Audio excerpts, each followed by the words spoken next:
Oh, hang on. Let me get my video going. Hi. Hello, Can you hear Jason. me? I can hear you Um, and I can see you. You're looking very well. Where are you?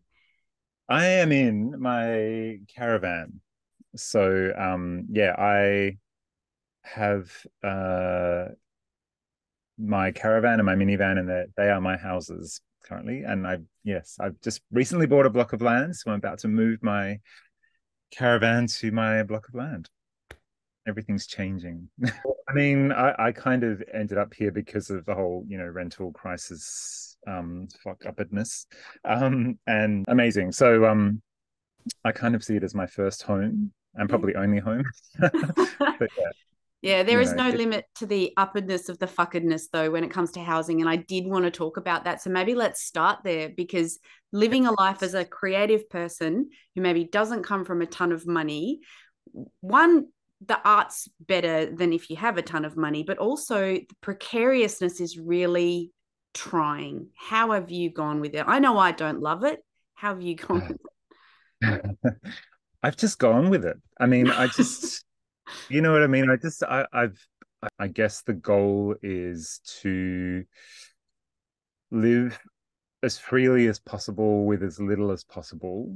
But yeah, I don't know. When I'm surrounded by other musicians who are just like really struggling to find the time to do their thing, and it breaks my heart because we just don't, particularly we don't live in a country that really supports creativity as a sort of general rule, or artists that I to identify as an artist.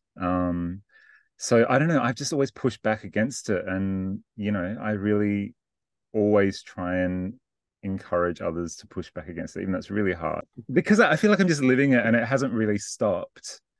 I've had to take other jobs in the meantime, which is it's fine, and I'm definitely at that point now where I feel like okay, I need to the that era of just kind of winging it and allowing it to just kind of support me.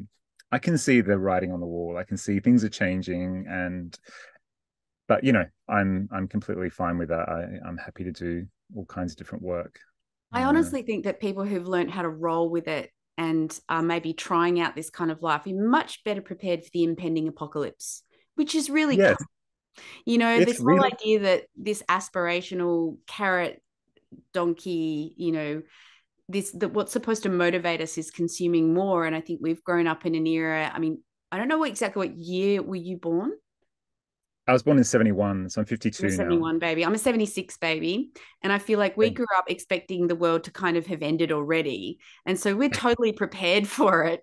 That there's also Yes. this sense that what motivates other people maybe doesn't work for us. It's a bit like we've already seen that the man behind the curtain is just the producer and there's no wizard. Like we know this stuff. I mean, I used to lay awake at night as a child, just thinking about the end of the world, and nothing's really changed.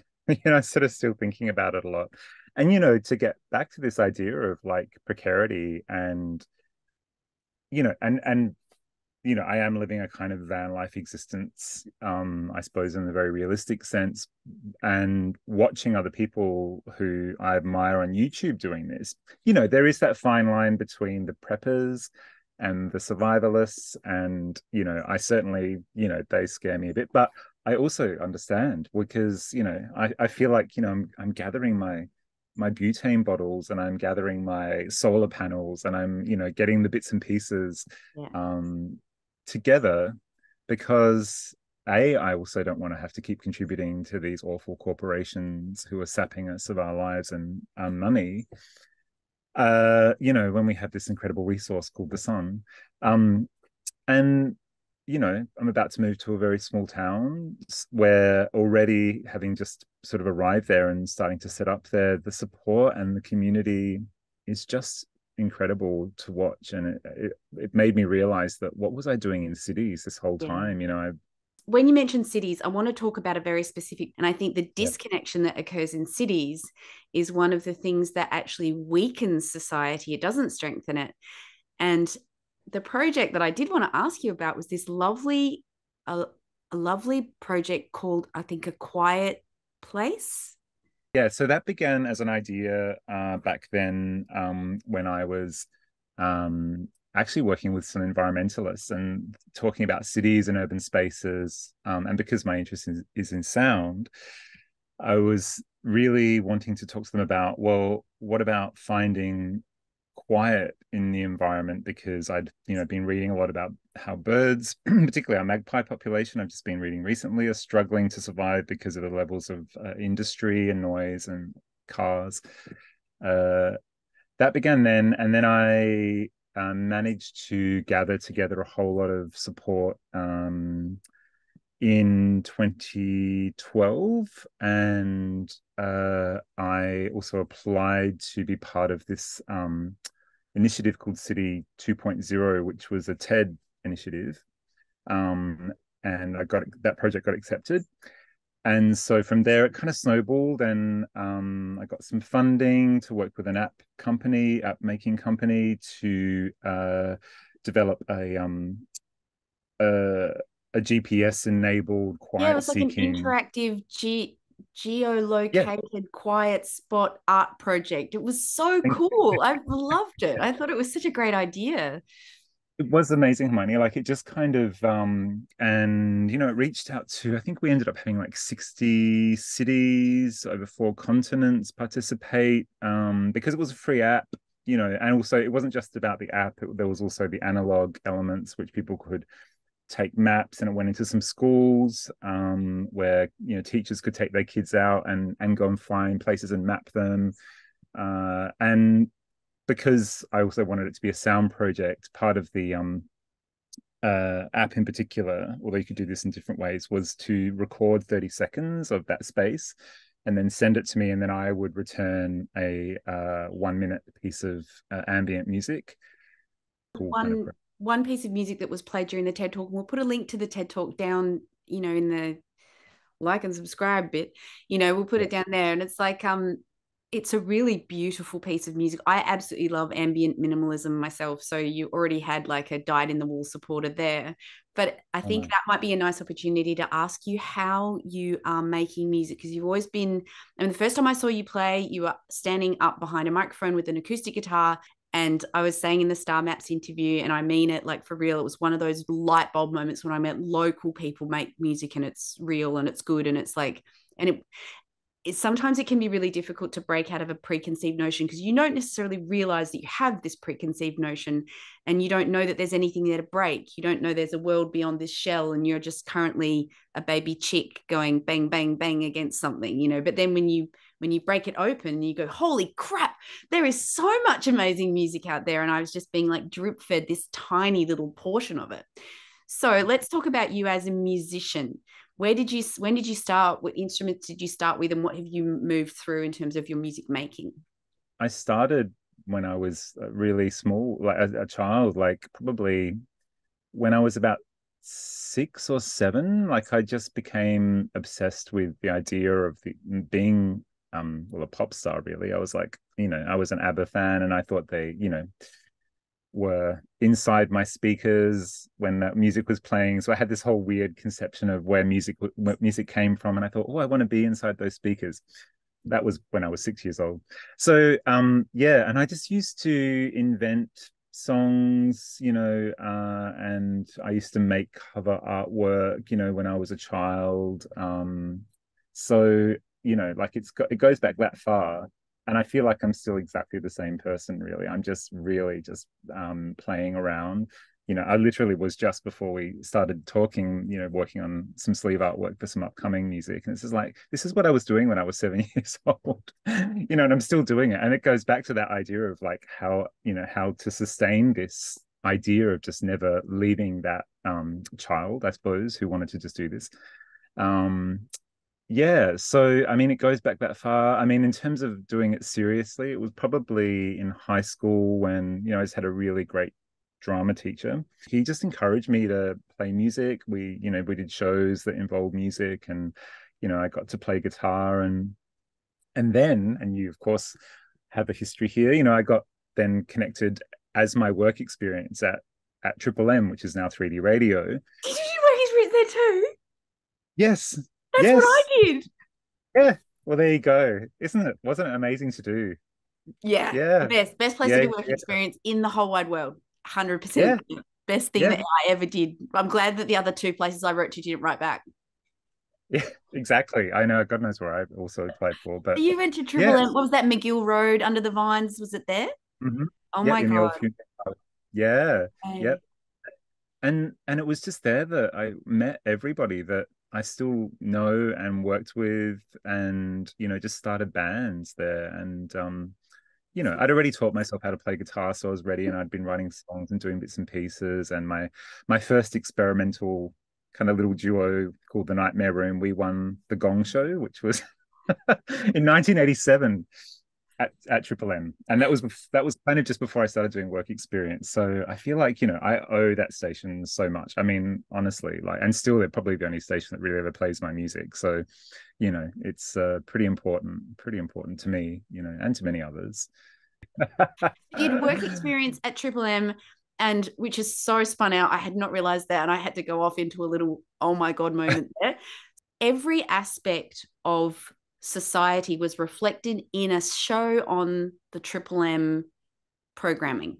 I did the Yep. women's show briefly, and it was like, I'm not a women's show type person, but I was still really proud and honored to do it, you know?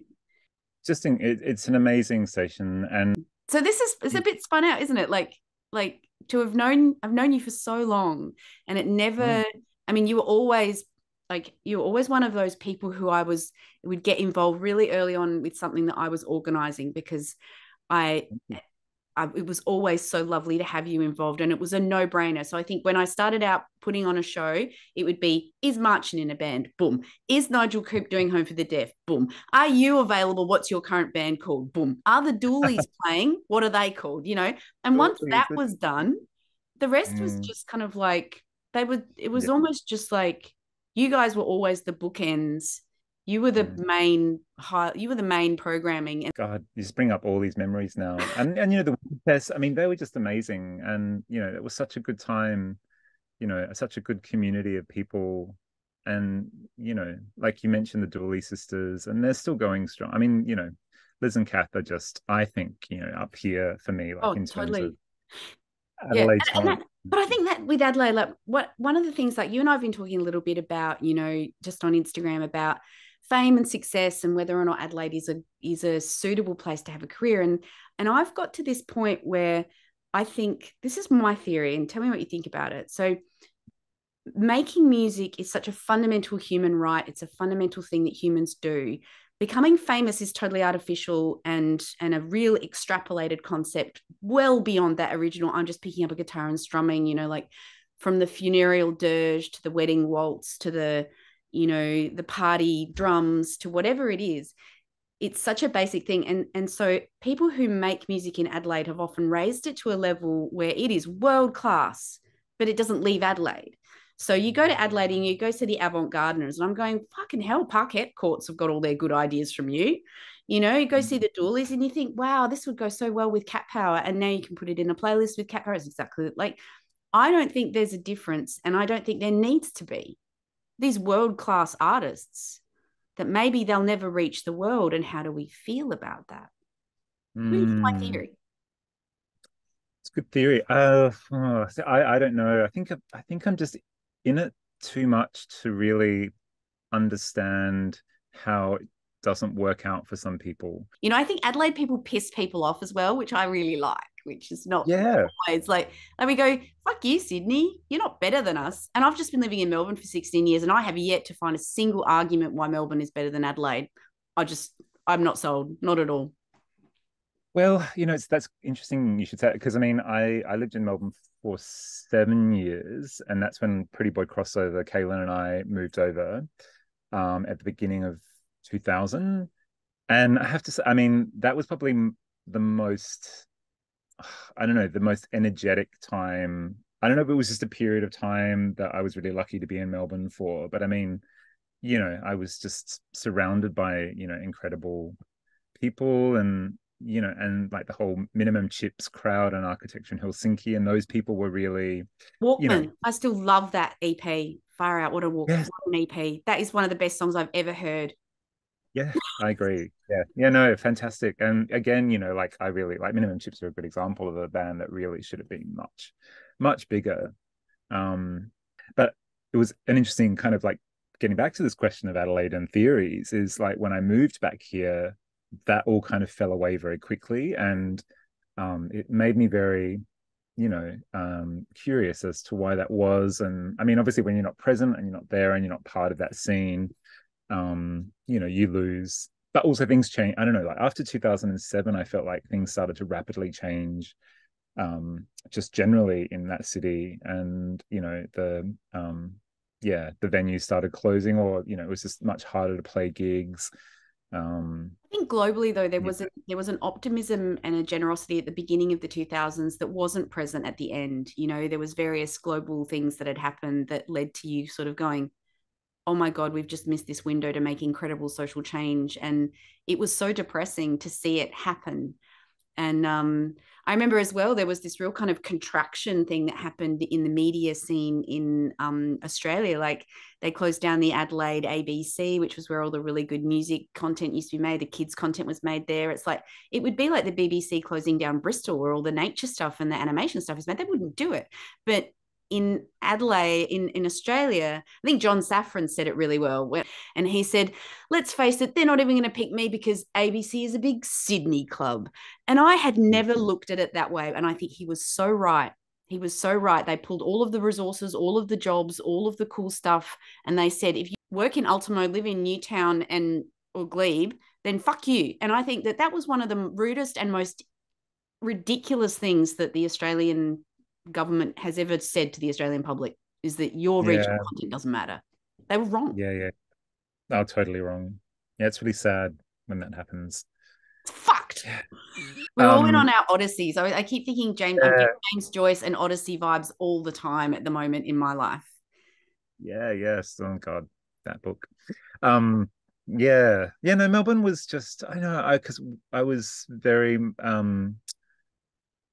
very connected to sensory projects. That label that Steve Phillips ran, sadly no longer running. And that was such a great record label, and Pretty Boy Crossover and my sort of instrumental project Panoptic Electrical. We were on that, and he licensed people like Hood and Damien Gerato, is that his name?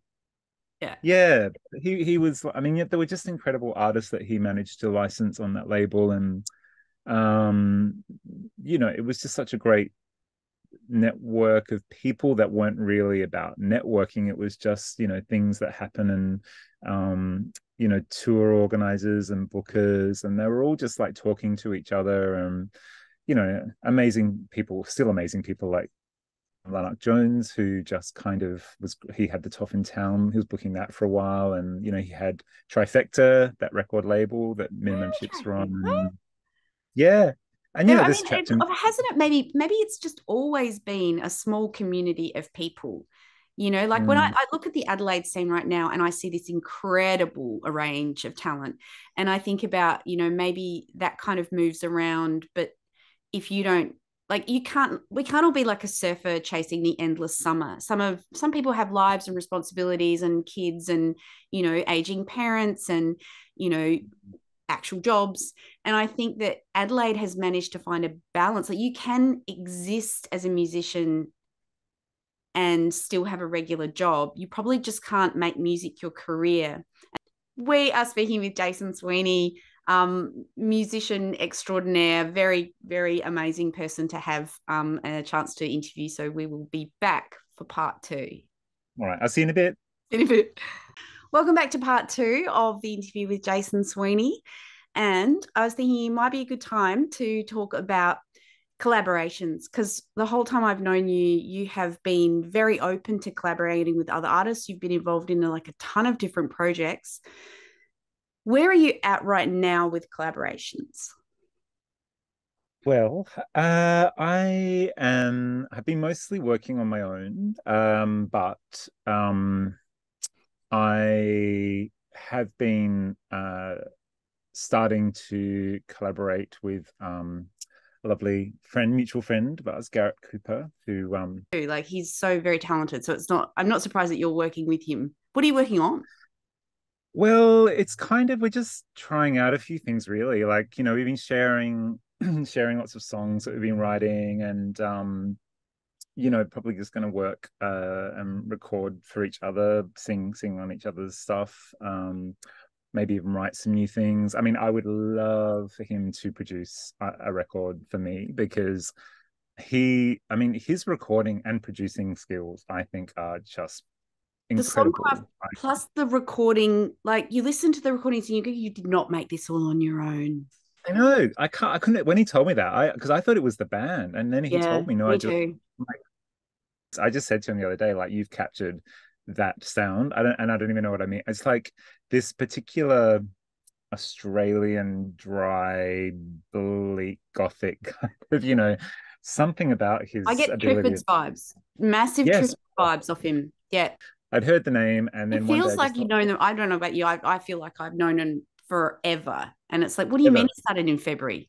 Yeah, because the music is timeless, and it's so true. Like, I mean, we share a love of Born Sandy Devotional, the Triffids album, and like I think when I listen to his music and like all of the billions of songs he's put up on Bandcamp, like I just think you just have an album there ready to go. Like it's just, I mean, I would love to hear like all of it compiled onto something and then released to the world because he is definitely, yeah, we know he should be a massive star. Like, but yeah, getting back to the genius that is Garrett. And I just yeah, when I first heard his music, and I just thought, oh, I really want to work with him or just know him.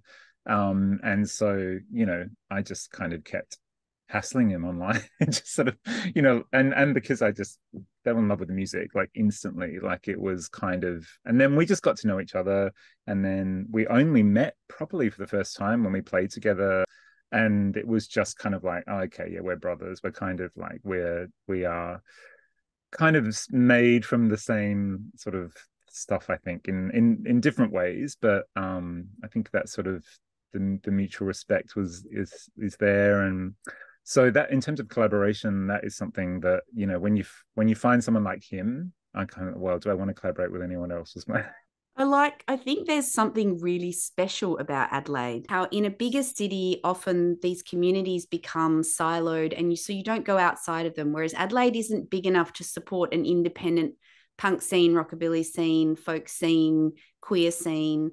And in a way, music unites us more than these other subcultures divide us. And I love that we do actually get access to other people in our social circles, where in a bigger city, we might have become very much like preaching to the choir. And I love that. I think it stimulates debate and it broadens the mind, and it's good for people. Oh, absolutely. And one day people will know, do you know what I mean? It's kind of like um I like, well, even going right back to when I started at Triple M/3D, the incredible music that's starting to actually resurface a little bit. Like, I mean, because I had a special interest in sort of synth bands and amazing people like Jandy Rainbow. I mean, she was just like in the 80s making such incredible music with Aeroplane Footsteps, and this label Efficient Space in Melbourne. They have recently, or in the last 5 years, put out these compilations which 3D's been part of, in unearthing these demos, and they're starting to see light of day, some of these incredible acts. And I sort of feel like that'll happen, but there was Girls with Power Tools, I mean, stuff like that with Fiona Beveridge, and Lee you know Stardust, underrated. Stardust. So Oh my underrated, so god. amazing. Everything you go, oh my god, there's a new Lee Stardust, and that was the thing. Like there was no division or industry that was capable or would bother to get in between the artists and the media. And I think that relationship, in a way, these interviews are kind of showing me that, because this has become a bit of a project where now I really want to get some of Adelaide's music history on record, so that we can do transcripts and we can say, yes, this person was in this band. This is, I'm thinking of these interviews and the role they might play in the footnotes of a Wikipedia entry. This really happened. This person said that in this interview, and this is the proof. So Mm-hmm. I'm really glad to be doing this and to ask these questions of you, because in my mind, I know how important, this is going to sound, really obsequious, but I know how important you are. And it's really a lot. I want to share that with other people. And I want also to give you something to remind yourself that it's been Yes. seen, it's been noted in the angel writing in a book of gold. He knows you, because I think, I think that's my job, weirdly enough. well, that's very lovely and sweet. I mean, I just, yeah, yeah, I mean, I guess I don't, I think because I'm so interested in other people, you know, particularly musicians, and it's a very Adelaide thing, I think, as well. I want to, in whatever way I can, in whatever small way I can, help them or just talk about them. I mean, like we talked about, obviously, Liz Dooley and Garrett Cooper. I mean, but people like Georgia Oatley, and who's just, recently started becoming, quite a regular on Alexia. this. And we talked about March and Kobeki, like, just amazing people who, it's so amazing to see him and talk to him and be around people like him still, who are, still making music and just so incredibly talented.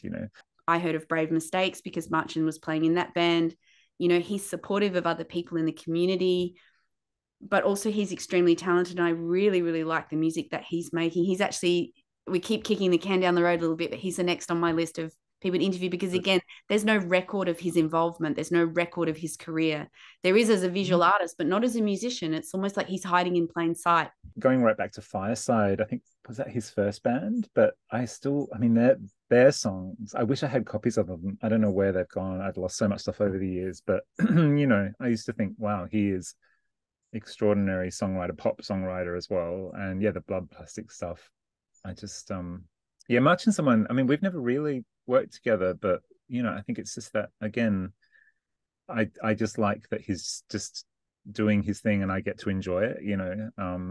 Yeah. Whereas with Garrett, it's like we have to do stuff because it's just like no, it's just, and I it's think good. it's great that these relationships are forming across generations as well, because like you said, you're born in like 71. I know that Garrett was born in 1984. Like, I feel like in a way what unites us is our love of music and our real care for the community and for one another. And it's actually like, I feel like we're kind of building a little community that could survive anything, and that feels really special to me and really lovely. So, Jason Sweeney, thank you a ton for your contribution to art and music and the Adelaide community. Don't give up on it. Thanks a ton for your time. And I'll just get you to do a shout down the camera and just tell people to come and see your shows, come and follow your links, and just wave and smile at a person who's maybe wondering whether or not they should follow it up for no gain. Just, yeah. So Just do it like a sting. okay, right. One, Well, two. I'm Jason. Sorry. I'll wait for your cue. I'm Jason Sweeney, and please go and explore the internet. Go to Observable Universe Bandcamp and check out some of my music. But look, I just want to say to anyone who's watching or listening, just keep at it and share your music. Don't be afraid to put it out there. And look, I'm 52 going on 75. It's all good. You can always be an artist for the rest of your life until you drop.